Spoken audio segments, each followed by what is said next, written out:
In this lesson, we will look at using services and repositories to support our Spring MVC controllers in our Charity Registration Jakarta Java Enterprise Edition 8 web application. In the controller service repository pattern, the service layer sits between the controller and the repository. The service layer contains the business logic of the application.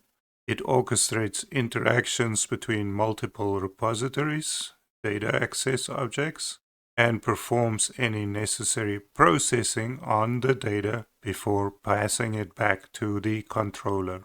Services are often implemented as Spring managed beans using annotations like @service.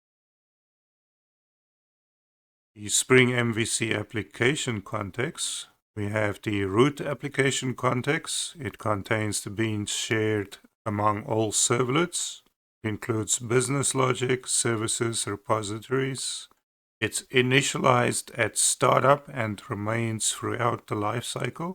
Then we have the web application context. It's specific to the dispatcher servlets. It contains web-related components like controllers and view resolvers, and it is initialized with each dispatcher servlet. Why would we want to use the root context when we use the service layer? By sharing beans, we avoid duplication, and we can share beans across multiple servlets. It gives us the global configuration so that non-web components can be used and initialized once. It's easier for testing non-web components in isolations. We get better scalability by organization and maintainability, and also reusability of our application code. Now we jump a little ahead here and we look at the UML diagram. So we would have a controller that would invoke a service, and in this case we have an asynchronous task and a scheduled task. The async task uses a thread pool task executor, and the scheduled task uses a thread pool task scheduler. Now an example where we have a use case like this might be if we have a successful online store and in our web front end we get an order with 1 million lines of order items, and obviously we have to upload it to a bunch of thread pool executors. We can schedule our orders as soon as possible and deliver to the customer.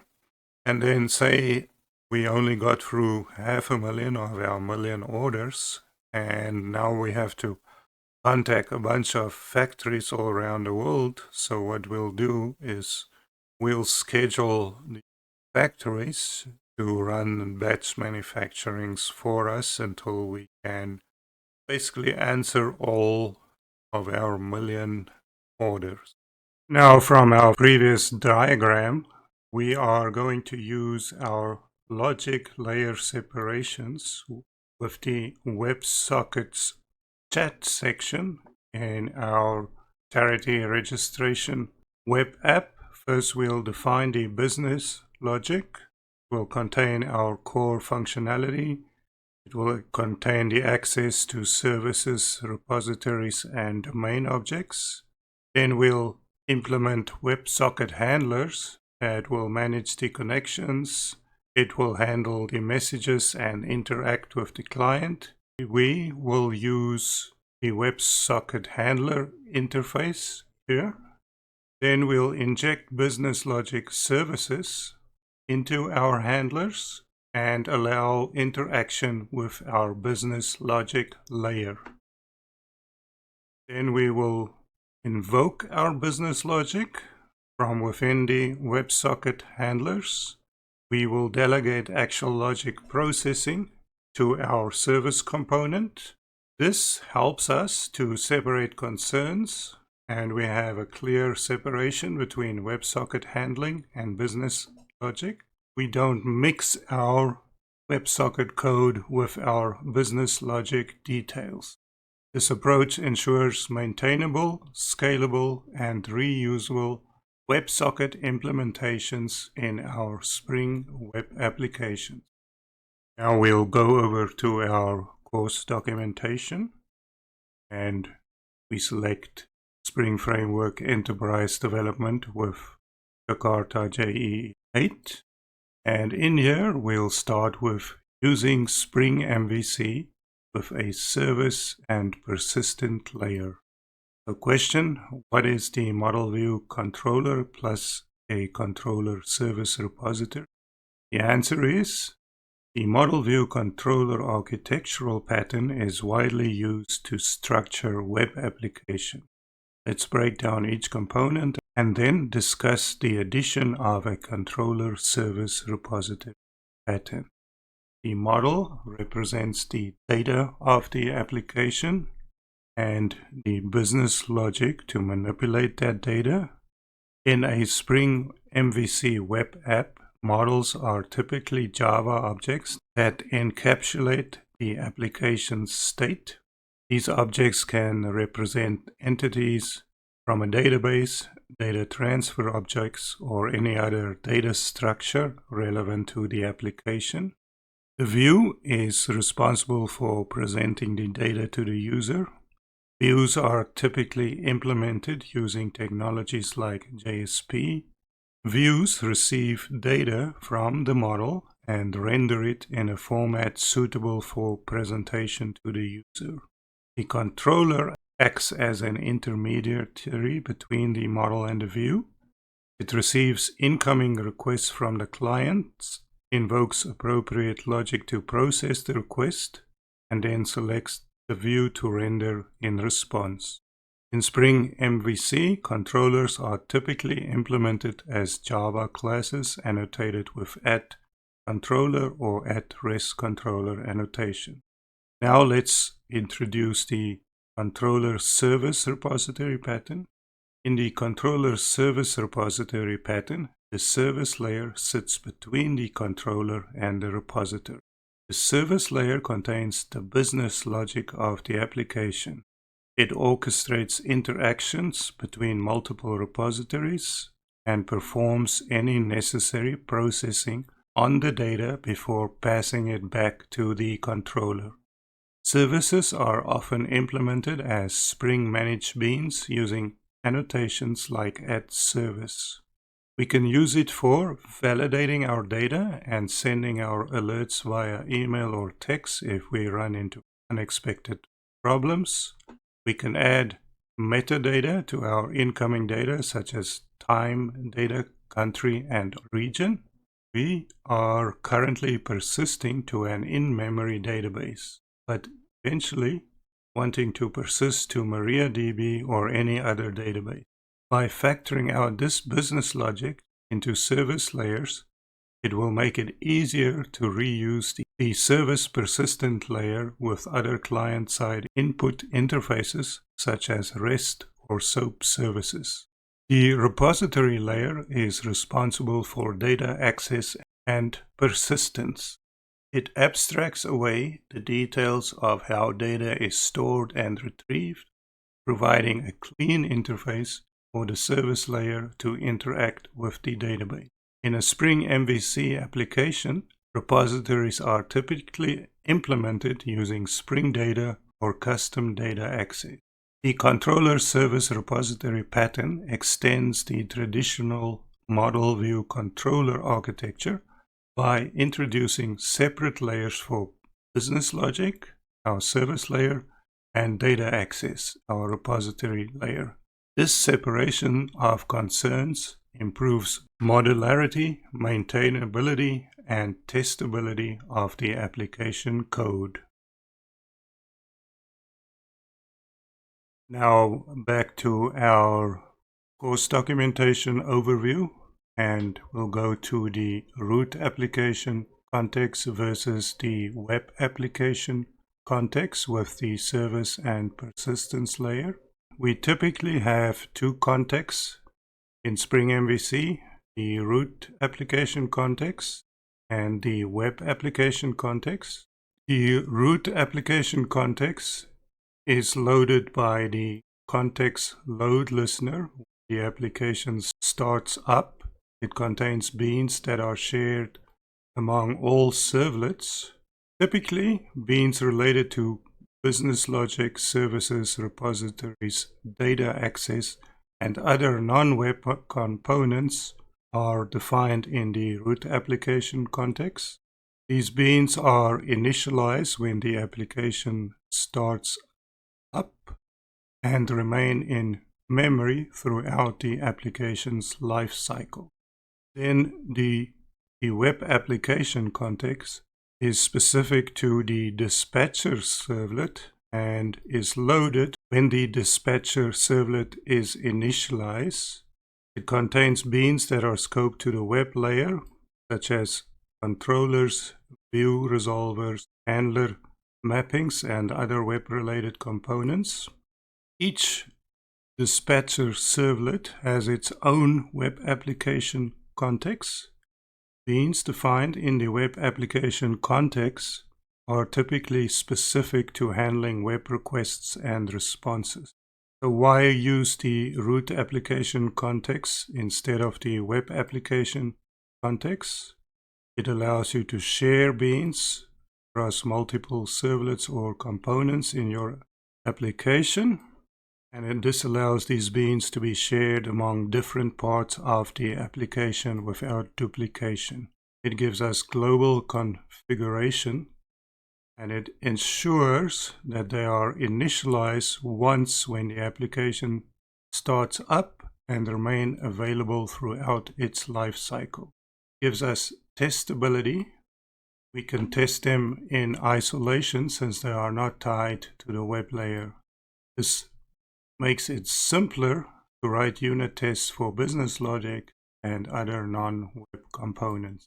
It gives us scalability, and it makes it easier to modularize and organize your code base, especially as the application grows in complexity. So in review, helps promote better organization, reusability, and maintainability of your code. Now back to our overview, and our next section is Spring support for asynchronous and scheduled tasks in the service layer. If you remember our UML diagram from a while back, this would make sense.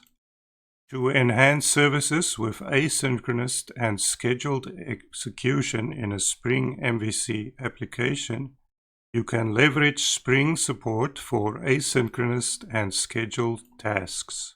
Use asynchronous execution. You annotate your service methods with async to indicate they should be executed asynchronously. You configure an async task executor bean in your Spring configuration to control the threading behavior. You ensure that the enable async annotation is present in your configuration to enable asynchronous processing. So here is an example. You have a service called myService. You annotate the method with async to perform async task. For scheduled execution, you annotate your methods with @scheduled to specify the schedule at which they should be executed. You configure a task scheduler bean to control the scheduling behavior. You ensure that the enable scheduling annotation is present in your configuration. Here is the example, my scheduled task @scheduled with a fixed rate of 5,000 milliseconds, means it executes every 5 seconds. And here is the perform schedule task method. Now to configure the thread pool task executor and thread pool task scheduler in your Spring configuration, where you can customize parameters such as core pool size, maximum pool size, queue capacity, thread names. This is the example. configuration, enable async, enable scheduling. In our app config, we have the task executor using the thread pool task executor. We set the core pool size, we set the max pool size, we set the queue capacity, we set the thread name prefix, and we initialize and return. By combining asynchronous and scheduled execution with Spring MVC services, you can improve the performance, responsiveness, and scalability of your web application. Asynchronous execution allows long-running tasks to be performed in the background, while scheduled execution enables periodic tasks to be executed at specific intervals. And now back to our documentation overview. Our last section is Spring MVC with WebSockets and service separation. In the context of the Spring framework, including Spring MVC, using logic layer separation with WebSockets involves separating your application business logic from the WebSocket communication logic. This is the high-level overview. First, you define your business logic layer, in which is the core functionality of your application. And it includes services, repositories, and domain object that handles business rules and data manipulation. Then you implement WebSocket handlers to manage your WebSocket connections, handle messages, and interact with clients. You use the WebSocket handler interface, or you extend these two handler interface implementations. You inject your business logic services into your WebSocket handlers, which allows the WebSocket handlers to interact with business logic layer to perform operations such as fetching data, processing requests, and sending responses. Then you invoke the business logic from the WebSocket handler to perform the necessary operations based on the WebSocket messages received from clients. This ensures that your WebSocket handling code remains focused on the communication concerns, while the actual business logic is delegated to the dedicated service component. This allows separations of concerns between your WebSocket handling code and the underlying business logic. It avoids coupling your WebSocket related code, the business logic implementation details, and maintains modularity and facilitate future changes and enhancements. Here is a simplified example. We have the service where we process an incoming message. We have the WebSocket handler that implements the text WebSocket handler, overrides the handle text message, and it delegates the processing of the message to the service. Then we have the WebSocket configuration, where we auto-wire the WebSocket handler, and we register the WebSocket handler using register add handler. In this example, chat service encapsulates the business logic related to processing chat messages. The WebSocket handler class handles WebSocket communication and delegates the processing of incoming chat messages to the chat service. The WebSocket config class configures WebSocket endpoints and associates them with the appropriate WebSocket handler. And once again, we've got separation of concerns and better maintainability, scalability, and code reusability. And now we finally go into Eclipse, and we start by looking at the registration controller, and we see we inject the registration service for our service layer. So we have a service get all registrations, get single registration. Use it here again. We have a save registration to the database, and we use the form associated with the controller. So here is our template form. Model is named registration form in add, in view, and in list. So what we'll do for better understanding, we will step through in debug mode and look at all the breakpoints. For time reasons, we'll only be looking at the registration part. You can look at all the other controllers and how it has been updated for self-study. So first, let's build our app end-to-end. Do the Maven build.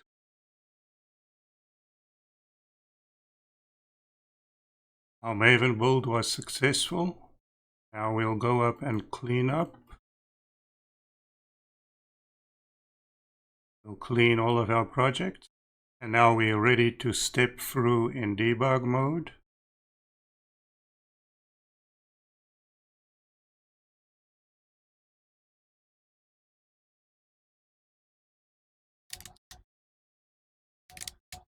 Log in with one of our in-memory database users. And we see we immediately, in our authentication controller, we hit return on returning the view of the list of registrations. And now we are in our registration controller and we are updating our list of registrations.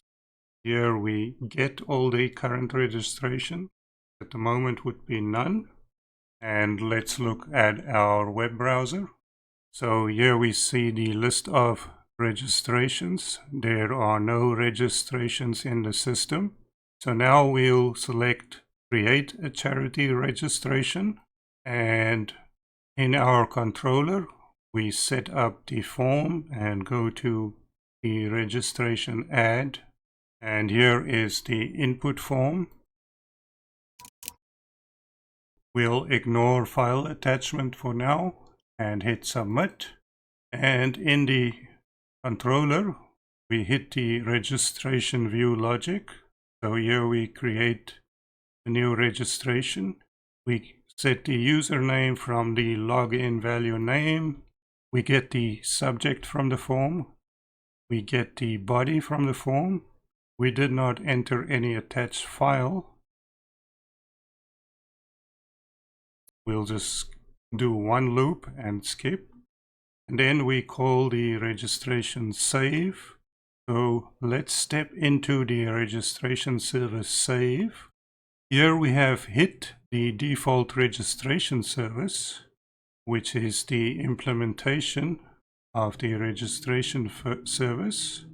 So when it gets the ID, it's going to be 0 because it's a new one. And it's going to set the date created to the very instance. And then it's going to go to our in-memory repository, add. We can step in here as well. And here is our in-memory repository. Now we set the ID. And here is the put on the in-memory link hash mask, where key value is the ID. And the actual value of the registration is the registration we've just created. So now we can resume.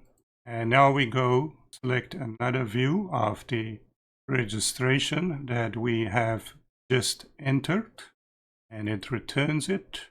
And here we have it. We have the list of the registration that we've just created, and all we essentially have is body. So for self-study, update the registration ID here and look through all the other service layers for all the other functionalities provided by the side menu. And one of the special cases is the chat interface, which uses WebSockets. For this one, it's going to be more complicated because you'll have to implement the WebSocket handlers. And that concludes this tutorial. I will see you in the next one.